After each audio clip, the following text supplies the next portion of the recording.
Hi everyone, welcome back to my channel Digipriths, where I help take your personal and professional skills to the next level. It's been so long since I've said that. It's been a very long time really to just sit down and make videos like this. So I'm really excited to get back into the face. So yes, in today's video, we're going to discuss about how to speak English fluently. This has been a comment that I've been receiving a lot on my YouTube videos lately. So I thought, why not share some of the best practices and tips that I've also followed over the very many years earlier to be able to come to a stage where I feel comfortable enough to share some of these tips with you all. I'm going to share the top 6 tips that I followed mostly and that has worked really well for me. So with that, let's get started. The first tip is don't be afraid to make mistakes. Your ultimate goal while trying to learn to speak English fluently is to communicate and get the message across the board to the other person. So don't be afraid of making mistakes, because once you are, then you're very conscious of what you're speaking and you're truly not open to learn. It's okay to accept the fact that we are not native English speakers and we can only learn and acquire this language speaking skills over time. So it's completely fine if you are not able to speak so fluently. I can give you an example of a recent mistake that I made. I was around these bunch of friends and then I happened to just say, "The ghost is clear."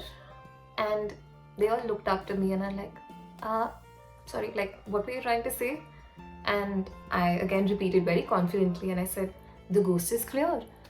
And they were like, okay, are you trying to say the coast is clear? Because that's when you say like you can do something without being caught or be seen by someone.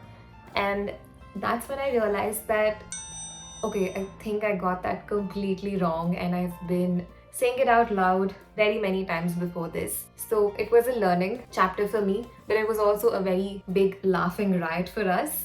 But I didn't find it insulting in such ways, and it's also majorly because of how the other person pinpoints it out to you, where you feel like you can learn from it and they teach you the correct way to say it, rather than some people who might say it in an insulting way. But it's important that you are around the right crowd. The second tip is practice. It's kind of like a no-brainer that people say practice until you are perfect.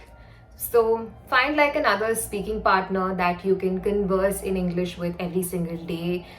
They can help pinpoint any kind of mistakes that you're making, and so you can like take corrective measures across the board. If you're not so comfortable with this approach, there are also a lot of free websites online that you can sign up for and have like a conversation every single day for 1 hour with another person who's also on the same journey as you, so both of you are learning from each other. Ultimately, there'll not be a lot of shyness and you won't be like very timid towards them. So ultimately, you're creating that learning environment for yourself.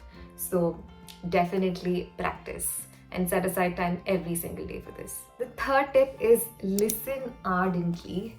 I will tell you this one major thing that I did a lot, and I think this helped me very much starting from a very early stage in my life. Back when I was a small kid, I would watch a lot of English TV shows along the lines of like Hannah Montana, Wizards of Waverly Place, Lizzie McGuire, and That's So Raven, and I would watch all of these shows every single day and I would ardently watch and listen to them to try and make sense of what they're trying to say, what they're trying to speak as well. Some of them would have subtitles, and even if they did not, I would still watch them. This is back when they were on TV somewhere around the time of like 2005 or something. So I had this genuine interest to watch those shows because it was really entertaining, and I would also make the effort to imitate some of lines that they would say. So ultimately I had this need inside me for me also to be able to speak like they do. Like I wanted to imitate them, like speak like them and be able to be that persuasive as well. So that really helped me a lot, and I think like that's one easy method for you to be entertained and also learn English at the same time. The fourth tip is thinking in English. I would say this is sometimes a little bit more difficult than speaking in English. The major reason being we tend to think in a language that we're very much comfortable in and that predominantly tends to be our mother tongue, the language that we speak at home. So what we end up doing is we are thinking in another language and trying to translate it into English when we're speaking. So there's a lot of translation and processing going on in our head, and it causes a considerable amount of delay. For example, let's say I am saying, I think you're great, and in my head, I'm like thinking about it in my mother tongue, let's say Telugu, and I'm saying, I think you are great. That's me processing it and translating each word into English and speaking. Whilst when you're thinking of that sentence in English in itself, you'll be like, I think you're great. So that's the big difference. You need to start thinking in English so that the flow is almost instantaneous and there is no gap or lag between that processing time from translating into one language to another. This will take up a lot of time, so practice it. Consciously make an effort to think like, hey, I'm thinking another language. Let's try switching it up to English and then let's see how it goes. So you need to be more aware of it and conscious effort towards it. The fifth tip is talk to yourself. I know this might sound ridiculous, and for some other people it might be like a complete laughing stock, but I think this is a great method and it really depends on where you do it. It could be behind four closed walls in front of your mirror. Something that I'm doing right now as well, speaking to a camera like all by myself and learning, and then just looking at the revision, like how did I say it? Did I say it right? If not, again, fix it and re-record again. It's not silly, it's just basically practicing and just talking to yourself. What it ultimately helps you to do is you can see the mistakes that you're making and correct them then and there. You would be your own self-critique here and you don't have to be worried about what another person might say. So definitely do practice in front of a mirror. That's easier. You can just talk about like, how was your day? How is work? What are you feeling right now? These are some of the questions that you can ask yourself and then answer. So that's a simple method. The sixth and the last tip that I leave you with is to read books or listen to audiobooks. This is going to help you a lot because books tend to have a lot of new and interesting words that you can learn.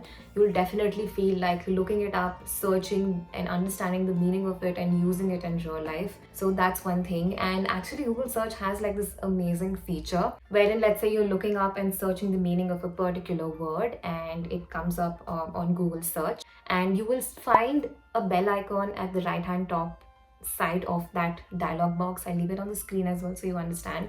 Once you click on it, you will find 3 different options: intermediate, advanced and expert level words that you would want to get every single day to learn, and choose one option and you're good to go. You're set.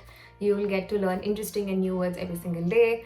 But coming back to the point, find books that you will really like and be interested towards. Only then you will find it that you're making a habit of reading books and learning it eventually. So this is again another great tip that you can use.